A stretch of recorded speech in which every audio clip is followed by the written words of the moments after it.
Dzina la Atate ndi la Mwana ndi la Mzimu Woyera. Amen.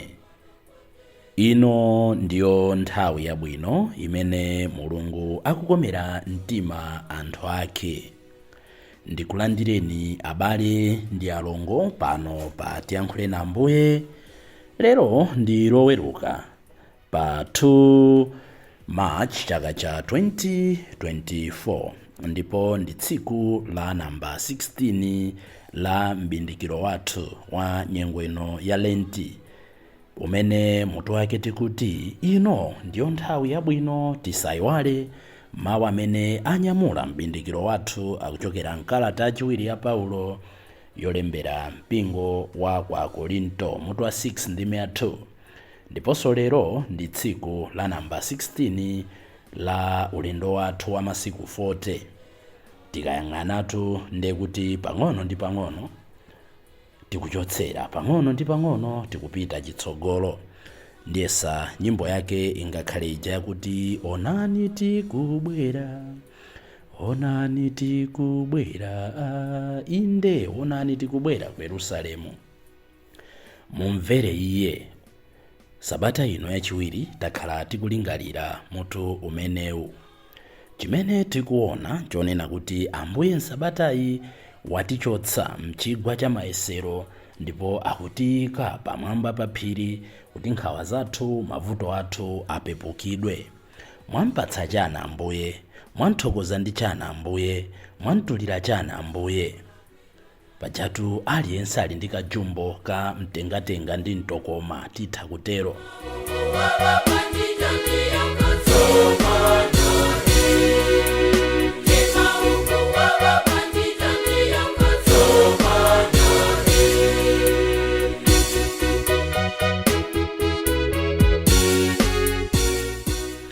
Pamene tikupitiriza kusinkhasinkha mawu a Petro aja, Ambuye mutilole kuti timange misasa itatu.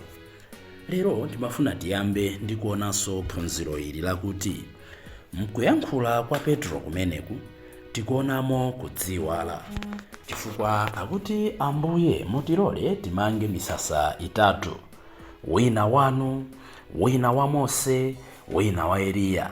Komatu mukayang'ana muona kuti sanatchulepo za msasa wake kapena wa abwenza ulendo. Ena amatero kuti abwenza ulendo anzake amene anapita nawo pa phiri. Titakamba magawo siyanasiyana za mawu amenewa, lero tiyang'aneko the positive side of Peter's exclamation. Sinthawi zonse m'moyo uno chinthu chimene timachiona ngati choyipa chilidi choyipayi. Tanena kuti mawu amenewa anayankhula ali nkusadziwa, mawu amenewa amaonetsa moyo nena kuti Peter adazizwa. Koma dzulo tinayamba kuona kuti mkatikati mwa mawu amenewa muli mtima wokondera, muli mtima osangalatsidwa ndi zimene akuona. Ndipo china chimene chikutisangalatsa ndi mawu amenewa muli kudziwala. Aliyense ngakhale nkufoka kwake titha kupezamo zabwino. Ndimapereka chitsanzo cha anzathu azaumoyo, ma doctors, kuti pamene munthu adwala mwina matenda malungo nkuyamba kusanza, ena timaona monyasi, ena timaona moumve. Ndiyesa titati tifunsane ndangati tingagwire masanzi anzathu ambiri sitifuna titha kulambala. Koma anzathu azaumoyo amatenga masanzi omwewo nkukayeza, ndipo mkatikati mwa nyasi zimenezo, mkatikati mwa masanzi amenewo amapezamo mayankho kuti m'masanzimu muli malungo. Tadziwa kuti mukudwala malungo. Chimodzimodzi nkufoka kwa Petro tikuonamo kudziwala. Timange misasa itatu. Iyeyo ndophunzira ena aja amati azikhala kuti mawu awa ndi amphamvu kwambiri abale ndi alongo, kuti ino ndine ngati anthu amene Ambuyesu atikweza pa phiri tiziyamba kuyang'ana mavuto, tiziyamba kuyang'ana zokoma za anthu ena, tiziyamba kuganizira zofunikira za anthu ena. Inetu sindikupeneka kuti tikanakhala enafe monganso mmene muliri inu tikadayamba kuti Ambuye mundilole ndimange msasa wanga, komanso anzanga ndabwera nawowa, kenaka timange mwina msasa wanu, mwinanso kuyiwala Mose ndi Eliya uja, mwinanso kungotchula wanga okha, koma akudziwala. inu ndine Ambuye akatitengera pa phiri timenera tizidziwala choncho kuti zili bwino kuti tinali kuno ku workshop, mundilole ndigule suti ya akazi anga, mundilole ndikalipire fees ya mwana wanga. Tili kuno ku workshop talandira ndalama zakuti kwa amene amapita ma workshop olandira ndalama, mundilole ndigule kayi chimanga cha makolo anga. Koma ambiri ndi chani? Timang'ana kayi zosowa zathu, ndalama ndayipezayi ndidzithandiza mwakuti. Ntchito andikwezayi ndipanga zakuti. We are quick, we are good to remember our needs, forgetting the needs of others. Mutilole timange misasa itatu. Ndanthu angati amene tidakwera pa phiri la ntchito, pa phiri la business, tidakwera pa phiri la kutchuka, tidakwera pa phiri la mphamvu, koma tidayiwala anzathu amene ali pansi, tidayiwala anzathu amene mwina takwera nawo pa phiripo, tayiwalanso anzathu amene atipangitsa kuti tikwere pa phiripo. Abale ndi alongo, munthu amene wamva mawu Atate kuti muzimvera iye amakhala munthu odziwala. Kudziwala kwabwino, kudziwala kuti kupindulira anthu ena, kudziwala konena kuti ena akakondwa inenso ndikondwa. Timanena kuti moyo uwu uli ngati masewera ogirigishana. Ngati ukufuna kuti mulumwe imene muli, pamalo pamene muli padzadze ndi chimwemwe, padzadze ndi mseko, uyambe wagirigisha ena. Pokhapokha utakhala kuti ukudya fodya wamkulu, wekha munthu sumadzigirigisha, wekha nkumaseka ayi. Ena amenera akugirigishe, iwe ndi pamene umaseka. Ndi chimodzimodzinso moyo uno. Pamene tadziwala, pamene tapangitsa ena kuti asekerere, pamene tapangitsa kuti ena amve bwino, pamene tapangitsa kuti ena atonthozedwe, timakhala tikudzitonthoza ifeni. Chachiwiri chimene ndimafuna lero tilingalire ndichonena kuti tibwererenso kumaonena kuti pamalo paja padapanga transfigure, pamalo paja padawala, pamalo paja padachitika mbee. Chikhristu chikuyenera kuti tsiku lililonse, every time we must transfigure. Taonani, ngakhale moyo wathu wakuthupi, kutenga pa moyo wa dongosolo, timayenera kudzuka mamawa, tikadzuka kukonza pamalo pamene timagona, timati kuyala, kenaka timadzuka kukazisamala, kusamba m'maso, kutsuka bwinobwino mkamwa, kudzisamalira bwinobwino, ka toothbrush pamene paja, kati mankhwala take pamene paja, ena muli ndi timankhwala todzipopera, ena amati perfume, kudzithirathira. Cholinga ndichonena kuti chani? Cholinga ndichonena kuti tikapanga transfigure, tikakometsa pamene ine ndayima, ndikakometsa moyo wanga, ndimapangitsanso ena amene andiyandikira kuti nawonso akometse moyo wawo, nawonso amve bwino. Pa Chingerezi paja pali mawu amanena kuti cleanliness is next to godliness.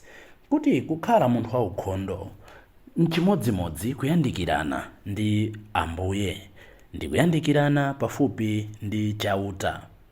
Make people around you shine. Let the environment around you shine. Let people feel comfortable to be in your presence. Ambuye Yesu amene anali Mulungu, Ambuye Yesu amene akutenga kuwala kwa Atate nkuwaunikira anthu aja, akupangitsa onse kumva kukoma. Ndipo Petulo n'chifukwa chake akufuula ndi mawu amenewa. Zili bwino kuti ife tili pano amva kukoma kwa Ambuye Yesu, amva kuwala kwa Ambuye Yesu, amva ulemerero wa Ambuye Yesu. Inu ndine zonse takamba zija, tikawala ife tizipangitsanso ena kuti awale. Komatu zoona zake nzakuti ambiri ndife odzikonda, chichewa chake timati sindinakutukwaneni, sindinakubereni, sindinakupheni, sindinakunyozeni, sindinakuchitireni izo ndizo. So why are you concerned? Paulo oyera amanena kuti zonse mutha kudya, zonse mutha kumwa, komano ngati zimene ndichita, ngati zimene ukuchita, ukuona kuti ziyipitsa chikhulupiriro cha ena, zibweza chikhulupiriro cha ena, chifukwa cha m'bale wakoyo usazichite zimenezo. Mawu amphamvu, mawu ogwira mtima. Inunso, inenso, ifenso, munyengo ino ya Lenti, m'masiku 40 amenewo, tikuyenera kuti tizipanga zinthu zoti ziziwala, ndi cholinga choti tiwalitse ena amene atiyandikira.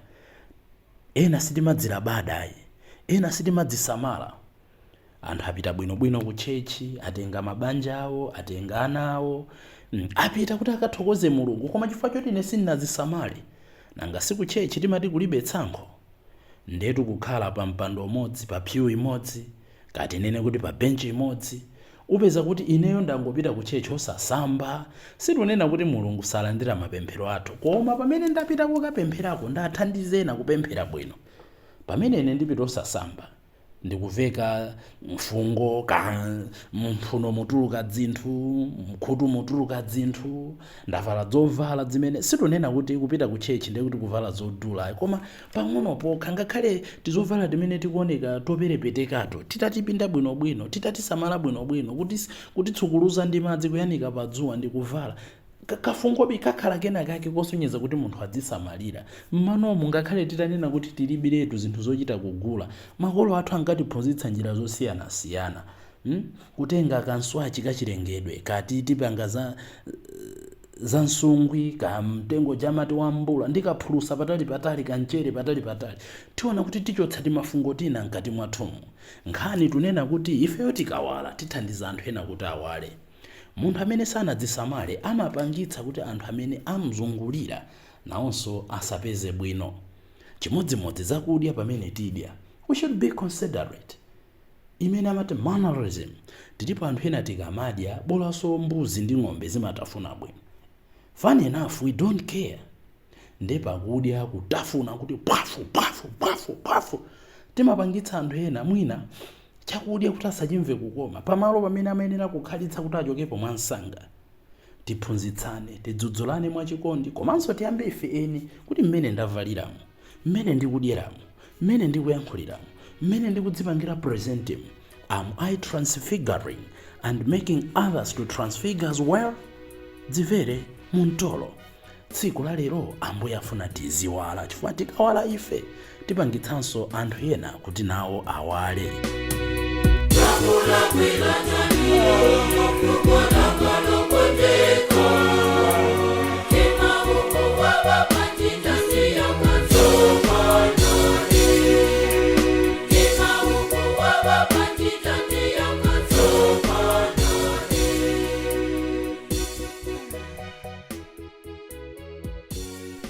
Sitinathane naye tu Petro ameneyi, chifukwa ndanena kuti pamene Ambuye akuti mumvere iye kunena Yesu Khristu, Petro akutiphunzitsa zambiri. Mutha kuona kuti sabata ino tangokhazikika pa mawu a Petro kuti zili bwino kuti ife tili nawo pano timange misasa itatu.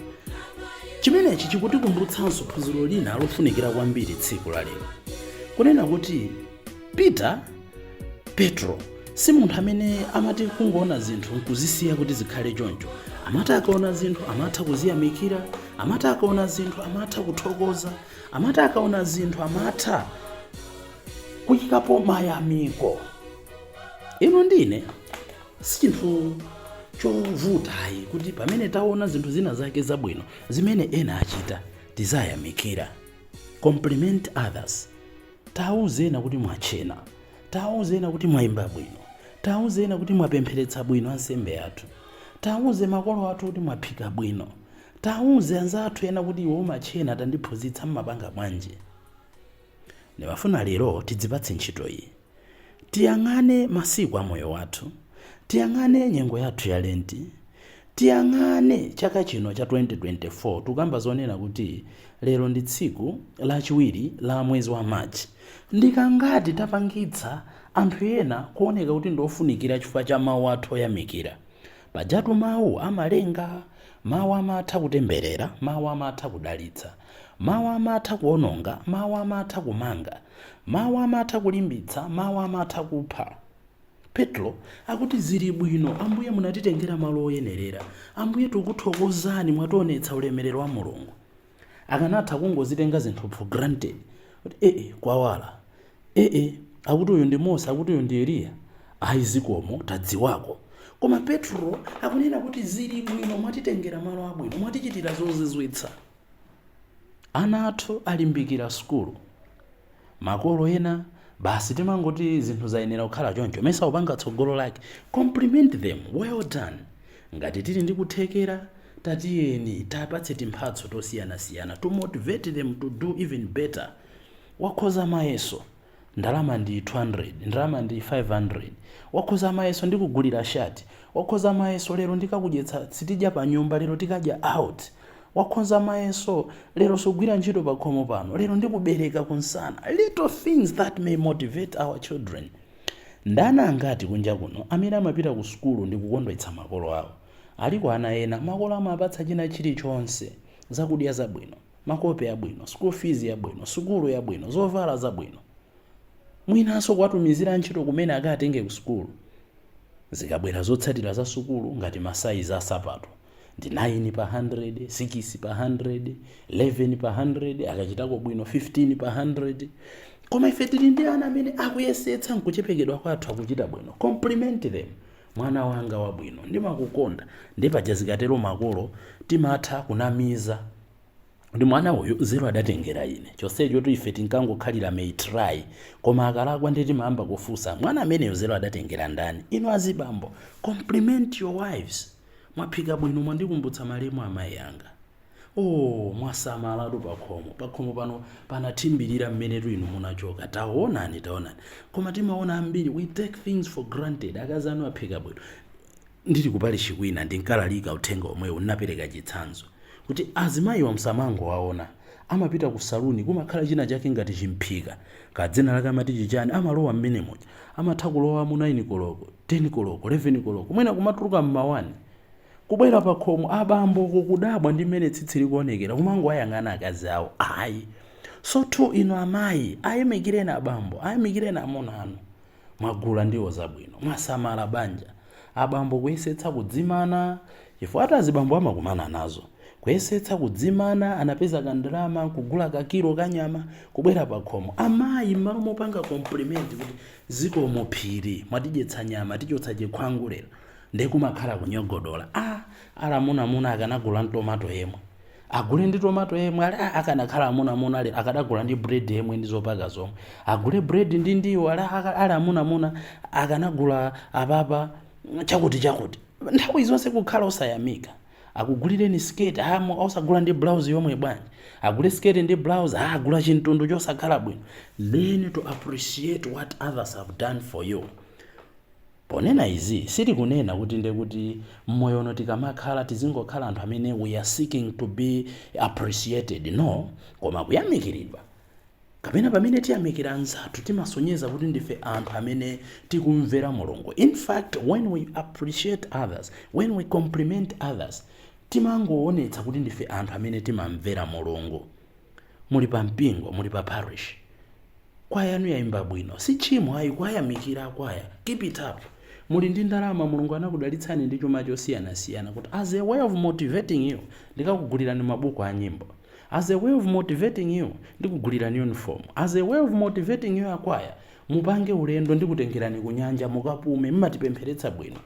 Koma people we take things for granted. Amavutika to amakwaya aja. Kubwera ku practice kusiya ati maganyu tawo, kusiya ntchito zawo. Nthawi zina amaweruka mochedwa. Kuti nyimbo salimu ija ifike poti yasalazidwa ikuimbidwa monga mmene lili paja. Pamakhala kuti papita nthawi, papita practice. Ena we take things for granted. Koma aliko anthu ena amene amafuna atapemphera bwino, koma chifukwa cha makwaya adera lawo akulephera kupemphera bwino. Inu ngati muli ndi kwaya yabwino, if alipo anthu ena amene akuyika extra effort to make you connect well with your God, why not say tathokoza? Akakhala zathu kuchipata kwamati tayamikira zikomo. Inde tizikhala anthu othokozana.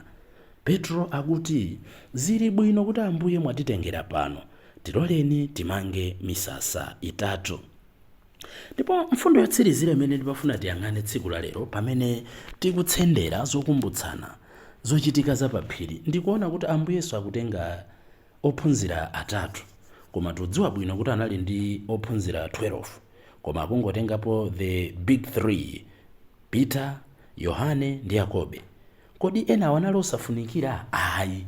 Palitu phunziro la mphamvu tisayiwale nyengo ya Lenti ndi sukulu yapadera ya moyo wathu wa tsiku ndi tsiku. Phunziro limene ndikuona ine ndionena kuti we should learn to reduce the curve of our cycle. Si zinthu zonse zimene umenera kuti wina aliyense azidziwe, wina aliyense atenge nawo gawo. Ayi. tikafuna kuti zinthu zisinthe tiziyamba ndi ochepa amene atiyandikira. Tilipo ena timafuna wina aliyense adziwe kuti lero mwagula galimoto, wina aliyense adziwe kuti lero mwalandira promotion, wina aliyense adziwe kuti mwagula foni yatsopano. Ayi, if you want to have peace and influence in life, reduce your circles. Tisakhale anthu amene tufuna wina aliyense alandire our attention. Ndipo potsirizira tunena kuti stop looking at today's problems, there is glory somewhere. Tisiye kungoyang'ana mavuto amene tikukumana nawo lero. Mtendere ulipo pena pake. Apetro ngakhale analira padzana, anali ndi nkhawa padzana, amadandaula padzana, Ambuye awatengera pa phiri ndi anzi zawo kuti akaone ulemerero wa Mulungu. The fact kuti business yanu sikuyenda lero, the fact kuti banja lanu silikuyenda lero, the fact kuti usembe wanga sizikuyenda lero, the fact kuti moyo wanga sizikuyenda lero, sizotanthauza kuti moyo udzakhala choncho masiku onse. Ayi, glory ilipo. The fact kuti ndingodwala, the fact kuti ndilibe mtendere, sizotanthauza kuti moyo udzakhala choncho mpaka muyaya. Ayi, tikakonzekera bwino Mulungu amene akuyenda nafeyo adzationetsa ulemerero wake. Ngati si lero koma moyo winawo tikuyenera tikonzekerebe, chifukwa ulipo moyo osatha, ulipo mtendere. Unalitu Mulungu wopambana pamene tinatengerana pa phiri. Kamwa pindulapo chani, kamwa sinkhasinkha zotani. Tatiyeni tipemphererane pamene tikulowa m'mulungu wachitatu wa nyengo ya Lenti, umenenso utitengere ku maphunziro ena a mbindikiro wathu uno. Ambuye akhale nanu. Madalitso a Mulungu wamphamvu zonse, Atate ndi Mwana ndi Mzimu Woyera akutsikireni ndi kukhala nanu nthawi zonse. Ndikufunireniso abale ndi alongo madzulo opambana ndipo osatopa pochita zabwino. Bye.